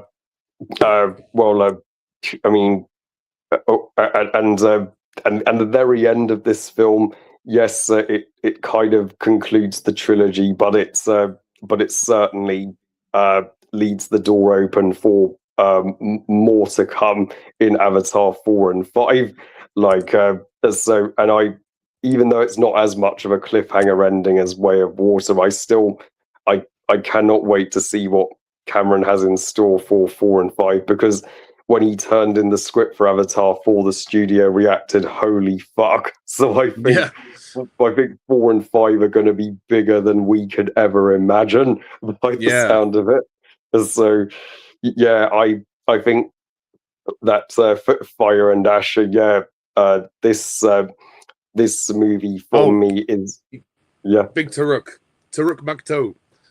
Yes, of course. Taruk returns. Yes, he triumphantly returns in this movie, and boy does he kick some ass, even without Jake, when he summons the other Igrans to fight back against the Munquan, and also spins the dragon around and throws it down on the ship. On the factory ship, and also Ranel's giving birth to her daughter, and Soraya's sister Prill was incredibly emotional, and especially as she dies as well.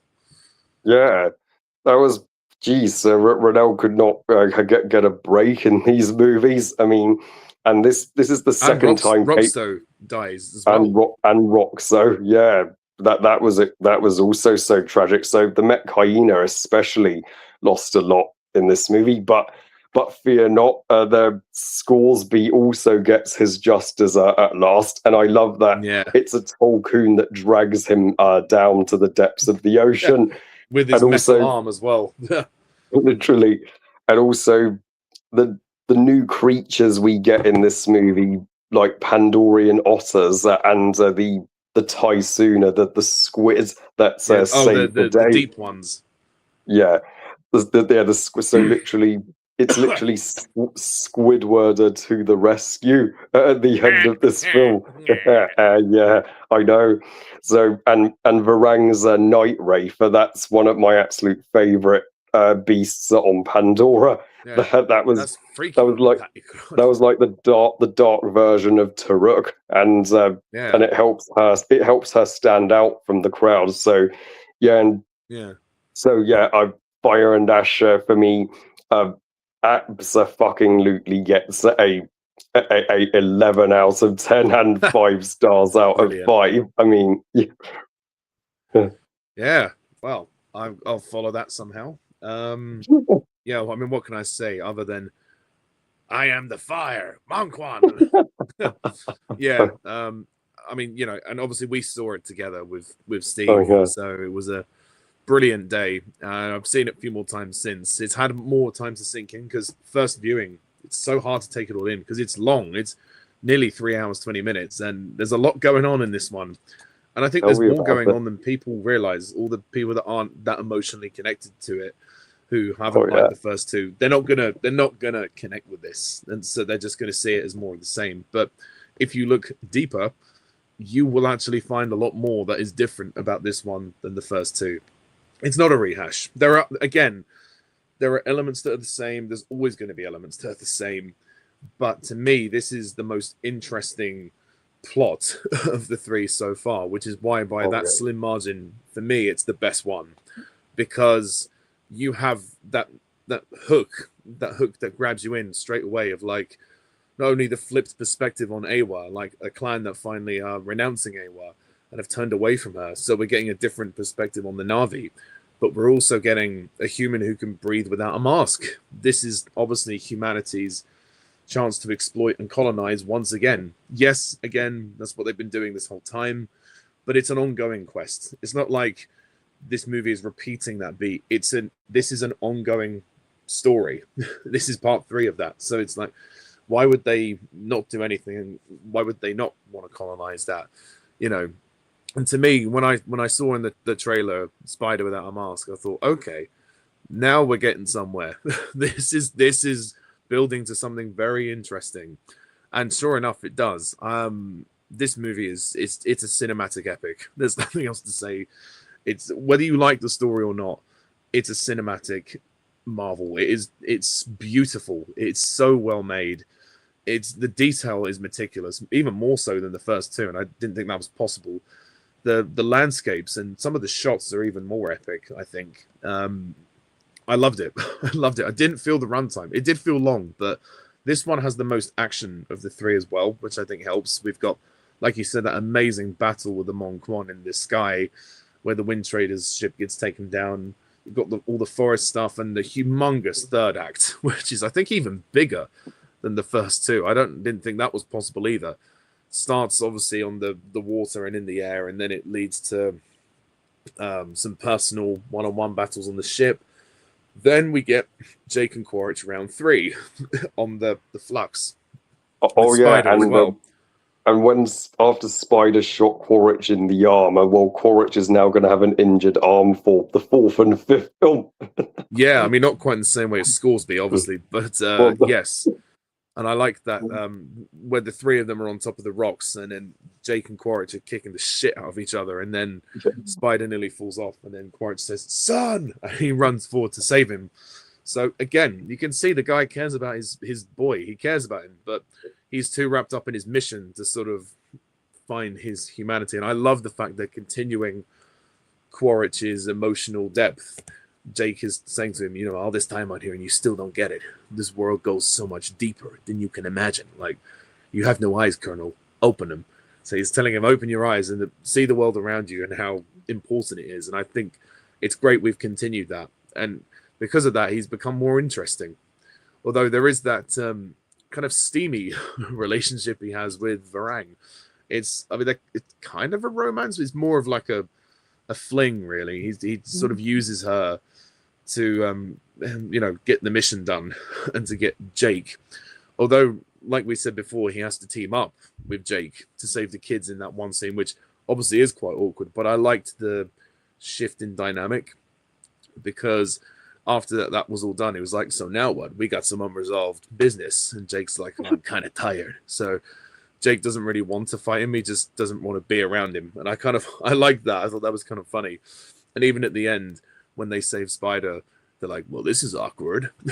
So again, there was like some little moments between Jake and Quaritch that were different to how their dynamic has been in the first two, because they've been fighting each other so much. It's quite nice to have a few moments of levity and also humanity between them, which is great. But this movie is very sad. It's quite depressing in some places. It's not the funniest of the Avatar films, but it's not designed to be like that. It opens very sad with the aftermath of Neteyam's death, and seeing, like, I think Zoe Saldana, to me, like, again, is the best performance of the series. She's just so good as this character. She understands this character, and also just the pain of, like, a mother's pain of losing a child. And she's, at the beginning, she's just so despondent, just silent, withdrawn. She's sat there. Jake is trying to give her this arrow with a frag grenade on it, and she just tosses it away. She just doesn't care because she's just lost her son, and she's trying to cling on to her faith in Awa. That's all she's got left, because when you think about how much she's lost her father, she's lost her son, her bow's broken, she had to leave her people, they're stuck in the Metcaina Reef. and she's got no hope. She's everyone's feeling hopeless, and it's such a sad scene at the beginning where Jake says, "You still have this family." So their relationship is being tested, and you forgot to mention that one scene where they argue, and he says, "You can't live like this in hate." I mean, in some ways, you could say Neytiri is actually a racist because she really hates the humans for what they've done. But you get why. When she calls them pink skins, and she's like, "I hate the insanity in their minds," and then Jake tests her by saying, "Okay, so you hate me then? I used to be a pink skin once. You gave up your family for a pink skin, and your kids are half human. You hate them." And like, he really pushes her to extreme lengths, and she pushes him as well. Like, that scene to me was one of the best written in the series, because you push these characters into emotional territory. Like that whole this whole film is so sad. I know, right? But I did think Jake went a little too far, saying, "Oh, you hate me and the kids just because we're half human." Yeah. I mean, Jake does. He pushes people a lot in this film as well. Like his son, Loak. He tries to blame his son for the other son's death, which obviously he doesn't mean it, but it's a desperate situation. I feel like Jake is one of those characters. He's trying to keep the peace. He's trying to please everybody, but he can't, because he's trying to please Tonowari and the Tolkien. He's had to be harsh to his son, which is a real shame. But yeah, it just proves that he doesn't really listen to his son. He loves his son, and obviously we know that from the end of the second film. But this film is great because Loak goes out on his own and he proves himself to his dad. He manages to turn the tide in the battle by getting the Tolkien to change their ways, which is another great aspect of the world building. The Tolkien Council with the matriarch. I really liked that. That was a great addition to this saga, and I hope that continues in the future films. But there's some genuinely shocking scenes. Like when you told me this movie goes in directions that I didn't expect, you were right. Because that scene where Loak tries to shoot himself with the gun, I was shocked. I mean, anyone can relate to that. That hit hard. I think I teared up with this one more than the first two. That scene was what got me. Thank God he didn't do it. Thank God that they were there to stop him. And the other scene that really surprised me was Jake and Spider. After the Bridgehead battle, which was epic, by the way, that was a whole great epic sequence. Loved Ian Garvin's rebellion there. But the scene in the forest was, wow, like that was a shocking scene. I genuinely didn't know what was going to happen. I thought, oh my God, if he actually kills him, it would save the world, but he would lose everything he's built on the world. He'd lose his family. He'd lose everything. Jake would lose everything. And Spider would, like Quaritch would obviously kill Jake. But that whole scene where he takes him into the forest and he tries to be aggressive with him, and he's like, "Kneel down," and he's holding the knife, and you can see he's really reluctant to do it, but he's trying to psych himself up for it. And Spider's like saying, "Do you still love me?" And I mean, and I'm in tears at this point. I'm like, oh my God, we're going this far? This movie goes hard. It goes dark. I would say, though, I'm quite surprised that Spider kind of just forgives that so easily. You'd think that he would be a bit more angry with Jake after that. But I guess I'm like, Jake. Well, Jake just tried to kill you, but he still embraces Jake in a hug after that. Yeah, I guess he understands why Jake was trying to do it, and he knew that Jake didn't want to do it, but yeah. So I guess that's why. And Spider loves him as well. So you forgive your family for the worst things sometimes, don't you? And of course, then when Neytiri says, "I see you," I think that was the moment where, Spider obviously was then accepted by her. So he feels like, so he's like, "Oh, okay, I can let this go now because I am part of this family." And but he never says sorry, though. He should have said sorry, but he's like, whatever happens, it won't be this way. So it was always going to lead to the big final battle. And I liked the reuse of the music of the gathering the clans again. Again, a little repetitive of the first one. I can understand people having a problem with it, but I just loved seeing Big Taruk back. The bird, it was just amazing seeing that. And that, yeah, like you said, that final battle is just so epic. It's one of the most epic battles ever put on film in recent years. I can't think of anything since Oh like the Lord yeah. of the Rings that is that huge. I mean, it puts the first two battles not to shame, but it makes you think, wow, they were actually quite small by comparison. This Yeah, was I'll say, think of any other movie in 2025 with a climax like that. You just yeah, can't. it's so long and it keeps Oh, going yeah. like the second one. It keeps going and going, and then wow, it's delightful to watch, and I'm so for it. I'm so in it, and I like the monk one as well. Like Varang is a great character. Yes, okay, there's not a huge amount of depth, but we understand the backstory at least, why she hates Ewa. The stoning scene is kind of weird, but I will admit the scene where she drugs him is a bit strange. But yeah, fair enough if that's their way. I guess it makes sense because they renounce Ewa, so yeah, they would probably do drugs. It is a little weird. Although it's kind of funny when Quaritch was like, that sounds like a fun weekend. But yeah, so there's definitely like some sexual tension there. When she's like, but I do not need you, Quaritch. But he gives her all the guns and artillery and basically just uses her to assist in the fight to get Jake.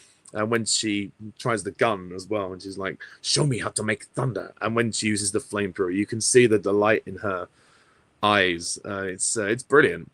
But this movie is really well paced, moves at such a quicker pace for its runtime. It's quite impressive how well it's paced, and I loved Neytiri disguising herself, going into the bridgehead to rescue Jake, and the Mon Quan. Disguising herself as a Mon Quan to break Jake out of prison, and then obviously Garvin assisting in that moment. Is my protest noted now, fuckers? Brilliant. Any characters who are the most insane? Varang from the third one. She's pretty insane. She's wild.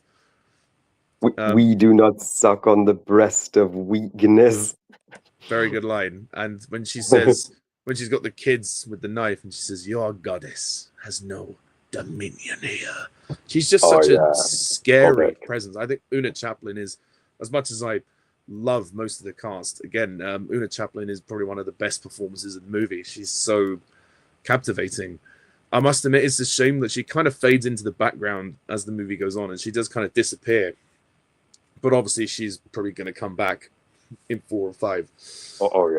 I don't get the criticism people say the Mun Quan and Varang are underused in this film. I'm sorry, but that they are in it loads. Yeah, they're not underused. There's plenty of them, but definitely in that final battle, they kind of fade into the background. Although she does this weird thing where she connects to everybody with her ponytail. I know there's another name for it, but I can't remember. And she almost tortures them, because I used to think that the ponytail thing was a sexual thing, that it was their way of having sex, but it's not. It's obviously their way of connecting to the planet, which is interesting. Because she does it to Neytiri as well. When she tortures them and cuts off their ponytails, that is savage. Yeah, but I guess it's basically her being sacrilegious, and connecting with her sort of dark thoughts. Maybe that's why it's not really explained how the torture works, but whatever she's doing, she's kind of like waving her hands around and sort of, I guess, controlling the connection, I guess. But whatever it is, she's torturing them. It's, I guess, kind of like the Cruciatus Curse in Harry Potter. I'm guessing that's the best comparison I could make from it. Simon Franklin's music, good. Probably on the same level as film 2. Maybe slightly better, actually. Thinking about it now. The music's a bit more emotional this time around. And yeah, also Jack Champion as Spider definitely deserves a mention. He's very central to this one. I think he is a bit better. Some of his dialogue is, again, corny. Same old Cameron. But aside the corny dialogue, I think he he definitely gives a better performance, and his role here is very interesting, and especially how Kiri sort of makes him breathe. And then Parker Selfridge coming back was great. Norm coming back was great. Max coming back was great. Moak coming back was great for a bigger role. And yeah, the reveal of Kiri as a clone of Grace's avatar, although it was a proper birth, interesting. Yeah, like the seed that was planted and made a clone. Interesting. It was kind of revealed very abruptly, but I still didn't mind it, and I think it made sense. To be honest, I kind of predicted that was what the case was. I still think the best of Kiri is yet to come. I don't think we've seen the best of her, but I like that she sort of eventually accepts her destiny. And Jake says, I'm the only father you'll ever need. You're my baby girl and all of that, which is just lovely. And she saves her mother and her sister in the finale. And yeah, the deaths are packing on, aren't they? Like Renelle's death was a real surprise, especially when she gave birth to her baby girl. Preyal, is that her name? Preyal, I think. Real, yes. Yes, thank you. That was very sad, and obviously then Roxto dies as well.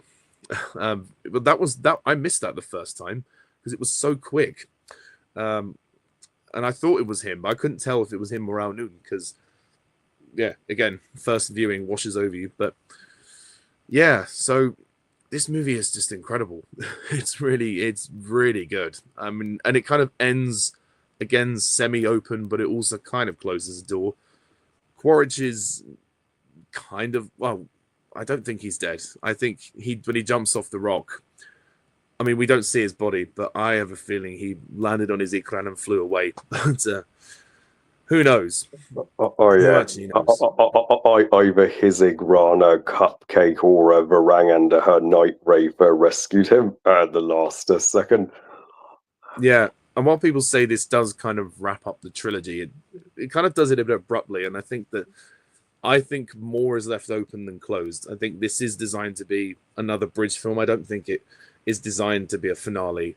I mean, the scene at the end when Spider connects and becomes one of the people, I guess I can see the full circle element coming in there because Jake was human and he became one of the people. So I guess that's the mirroring journey there. But it's done very quickly. But I still liked it. I still really liked it. And all those characters seeing at the end, like in Grace coming back at the end, it was beautiful. And yeah, and Miley Cyrus's song "Dream Is One," really like that. Really good song. It hits the right emotional beats there. Yeah, I mean, there's not much else to add to that really. It's just wonderful. I think Cameron directs very well, aside some of the corny dialogue, but I do think it's an epic experience, and I can't wait to see where it goes next. I'm all for this. I've made no secret of the fact I love this world. I love these characters, the story, even though the story's thinner than some other films. That doesn't matter to me. You don't always need a dense story for something to be epic. And I like Jake accepting Loak at the end, saying, "You've proven yourself to me, son," and he trusts his son to aid him in the final battle, which he does, and I think he does that very well. What else is I going to say? I think that's probably it. Oh, yes. One last thing to mention. We should pay tribute to John Lando, the producer. Oh, yes. Rest in peace, John Lando. Rest in peace. The Fire and Ash dedicated to his memory. Yes, sadly, he passed away, I think, in 2024. So, yeah, about a year before the movie could release. But he was still working on the movies up until his death, but sadly, I think he had cancer or something. Yeah. So yeah, sadly, his life wasn't. He never saw this film. He never saw the third one, and he won't ever see the series end. But he trusted James Cameron. He believed in his vision. He loved the world. He was there for him.